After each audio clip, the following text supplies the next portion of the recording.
Okay. Page 64, Dixie. We're going to get some more experience with 16th notes. They have a handy table at the top to explain the rests and the notes, because as I said before, every note has a corresponding rest. So you can see the 16th note rest looks like an 8th note rest. It's got two flags going off to the left. So you would be quiet for 1/4 of a quarter note. Dixie, on this page, the piece is called Dixie. Okay. It's in 2/4 time with a pickup. 2/16 note pickup. Well, 2/16 notes is equal to an 8th note. And an 8th note is half a beat. So 2/16 notes, half a beat. So it's got a half a beat pickups. It's like a 1 and 2 and you come in on and of 2. 1 and 2 and 1 and 2 and 1 and 2 type thing. I want to talk about the right hand just a little bit. I want to talk about the fingering in the right hand. Once you get the rhythm figured out and you got a pretty good idea, and if you have, this is a very common piece in the United States. You probably have a real good idea how it goes. Again, I don't know how much you're struggling. If you're just struggling to get this, then forget all this I'm about to say about fingering and all that. Just use the fingering they're showing you and be done with it. Otherwise, if you're getting it pretty good, I want to encourage you to use a little more advanced fingering style. So, because we're going to get into more difficult music eventually. So in the right hand, you're in a 5-finger position. And you're starting out fine here with a 5-3-1. In the first full measure, you have 3 ceases there.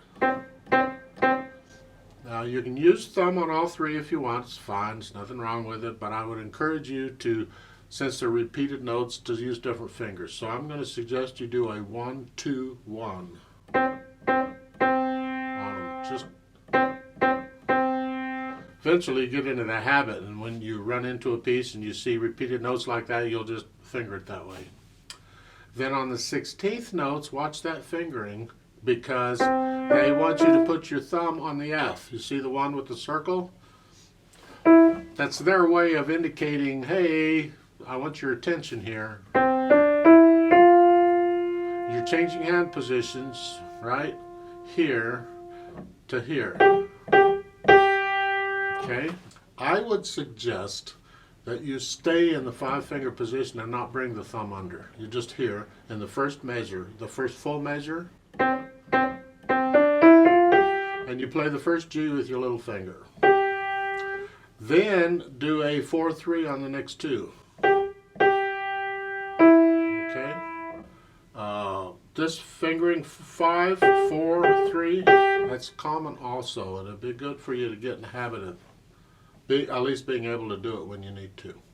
But I like this fingering without moving the thumb under better.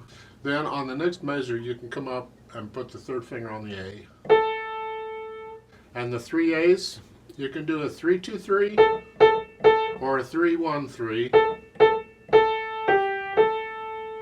Then on the last measure, the first line, it's a 3 on the A, a 2, and then I recommend you put a thumb on the A. Bring your thumb under there for the 16th notes.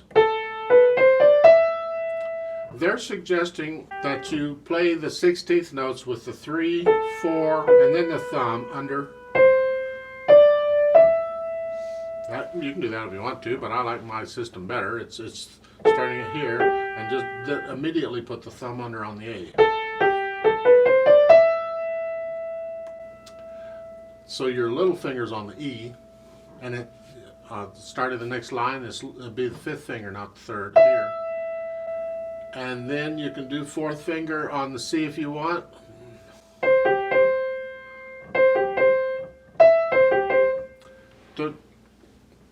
You have a choice, okay? First measure of the second line, put your 4th finger on that C like they're showing you.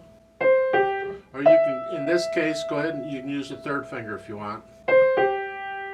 Because in the next measure, you need your 5th finger on the C. Okay, so it's here, at the beginning of that measure, to here. Right? So it's 3, 1, 5 or 4, 1, 5. Try them both and see what you think. And then for the 16th notes in that second measure, the second line, I would do a 2, 1. Because in the next measure on that dotted quarter note, put a 4. Okay? And then reach down for the 16th notes and go ahead and use your second finger on the D. The piece is labeled with spirit. It's supposed to be a tempo marking. It's more of a mood marking. But if you heard the piece, you know, it moves along pretty good. So your fingering has to accommodate that. So you don't want a real cumbersome fingering. You've got to have one that works at a high speed. As long as it works at a high speed, go for it. But I just don't like using the same fingers on repeated notes too much. Left hand's simple. You just got the chords and staccato. 1, 2, 1, 2. The primary chords, and that's it. So let's go ahead and try this. It is repeated. We're going to do it twice. So starting out in C position. I don't know if 1.5 counts is enough, so I'm going to give us a full 3.5. That's a full 2 beats plus 1.5. So it's like a 1, 2, ready and go. And it's ready yanda, go yanda. Ba ba ba ba ba. So it's going to move. All right, here we go. 1, 2, ready and go.